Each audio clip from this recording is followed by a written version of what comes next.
सोचिए एक ऐसे दौर के बारे में जब भारत कई छोटे छोटे राज्यों में बटा हुआ था। फिर एक अपमान की चिंगारी भड़की और उस चिंगारी ने एक ऐसे साम्राज्य को जन्म दिया जिसने पहली बार इस पूरी जमीन को एक धागे में पिरो दिया। तो चलिए आज हम मौर्य साम्राज्य की उसी जबरदस्त कहानी को जानते हैं। ये सवाल सुनने में थोड़ा अजीब लग सकता है ना? लेकिन यही सवाल एक बहुत बड़े साम्राज्य की नींव है।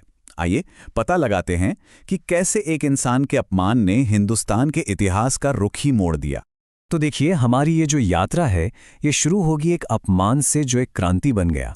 हम देखेंगे कि चंद्रगुप्त ने भारत को एक कैसे किया, फिर जानेंगे कि इतने बड़े साम्राज्य को आखिर चलाया कैसे जाता था, अशोक के दौर में क्या बदलाव आए वो समझेंगे, और आखिर में देखेंगे कि मौर्य वंश हमारे लिए क्या विरासत छोड़ गया।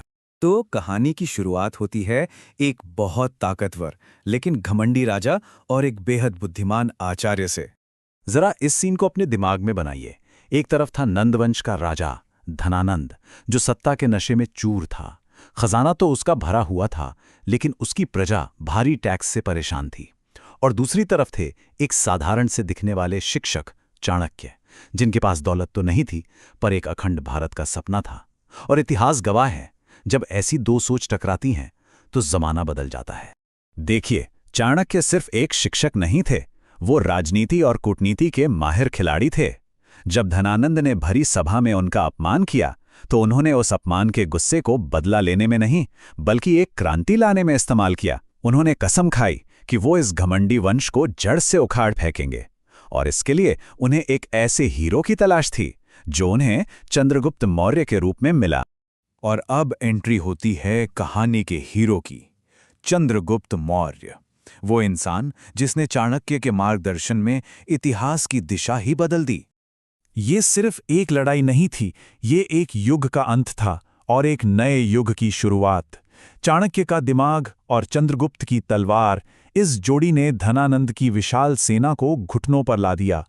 उन्होंने पाटलिपुत्र पर कब्जा किया और एक ऐसे साम्राज्य की नींव रखी जिसे अगले 137 सालों तक भारत का भविष्य लिखना था। पाटलिपुत्र जीतना तो बस शुरुआत थी। इसके बाद चंद्रगुप्त की सेना एक लहर की तरह पूरे भारत में फैल गई।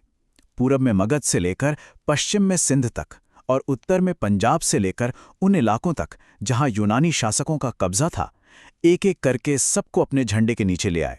भारत पहली बार एक विशाल, एक संगठित साम्राज्य बन रहा था।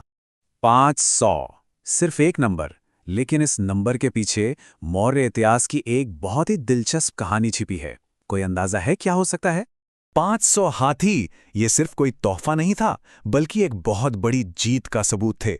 चंद्रगुप्त ने सिकंदर के जनरल सेल्यूकस निकेटर को जंग में हराया, और जो शांति संधि हुई उसमें सेल्यूकस ने सिर्फ अपनी बेटी की शादी चंद्रगुप्त से नहीं की, बल्कि बदले में आज के अफगानिस्तान और बलूचिस्तान जैसे बड़े इलाके भी दे दिए। और इन सब के बदले में चंद्रगुप्त ने दिए 500 हाथी।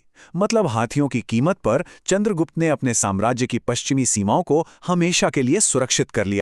ठीक है, तो साम्राज्य जीत तो लिया गया, पर इतने बड़े इलाके पर कंट्रोल कैसे रखा गया? तलवार से देश जीते जाते हैं, लेकिन उन्हें चलाने के लिए दिमाग और एक अच्छा सिस्टम चाहिए। तो आइए उनके शासन के रहस्य को समझते हैं। मौर्य प्रशासन का जो सीक्रेट था वो छिपा था अर्थशास्त्र में। ये सिर्फ एक किताब नहीं थी, बल्कि चाणक्य के द्वारा लिखा गया एक सुपर पावर का पूरा ब्लूप्रिंट था।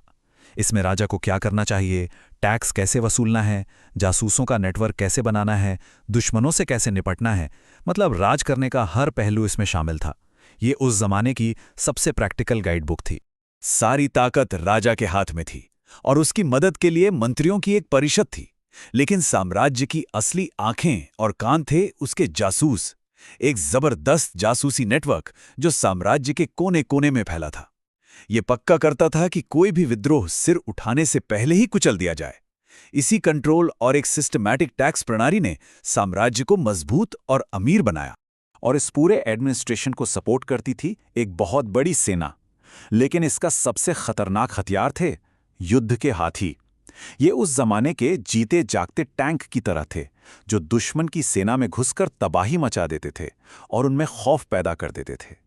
इसी मिलिट्री ताकत ने मौर्य साम्राज्य को लगभग अजेय बना दिया था। हर साम्राज्य की कहानी की तरह मौर्य साम्राज्य ने भी अपना शिखर देखा और फिर ढलान भी।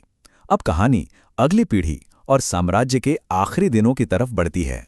चंद्रगुप्त के बाद उनकी विरासत को उनके बेटे बिंदुसार ने आगे बढ़ाया, लेकिन इतिहास ने इस वंश का सबसे बड़ा चैप्टर बिंदुसार के बेटे अशोक के लिए बचा कर रखा था। अशोक के साथ ही साम्राज्य अपने चरम पर भी पहुंचा और शायद यहीं से उसके पतन के बीज भी बोए गए, जिसका अंत आखिरी शासक बृहद्रथ के साथ हुआ। अशोक शुरू में एक बहुत ही क्रूर विजेता थे, लेकिन फिर हुआ कलिंग का युद्ध।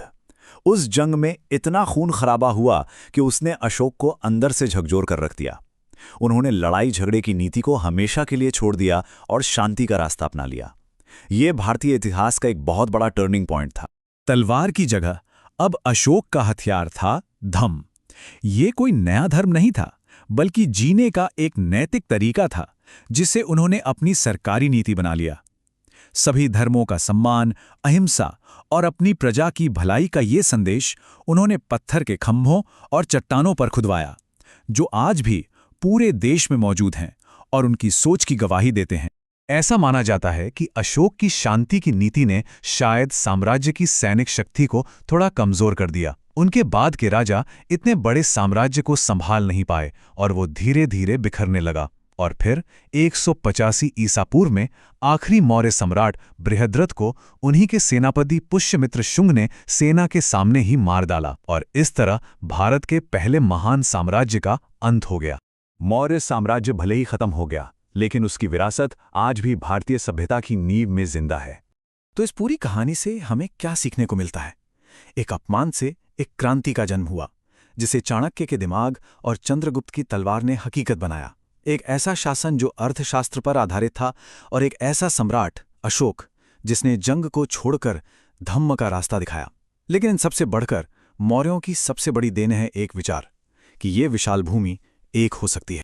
तो आखिर में एक सवाल बचता है, किसी साम्राज्य की असली विरासत क्या होती है? जीती हुई जमीन, बड़े बड़े महल, या फिर वो विचार जो सदियों तक जिंदा रहें? मौर्य साम्राज्य हमें सिखाता है कि असली विरासत सिर्फ ताकत से नहीं बनती, बल्कि एक सोच से बनती है। एक भारत की सोच, एक ऐसा विचार जो आज भी हमारे साथ है।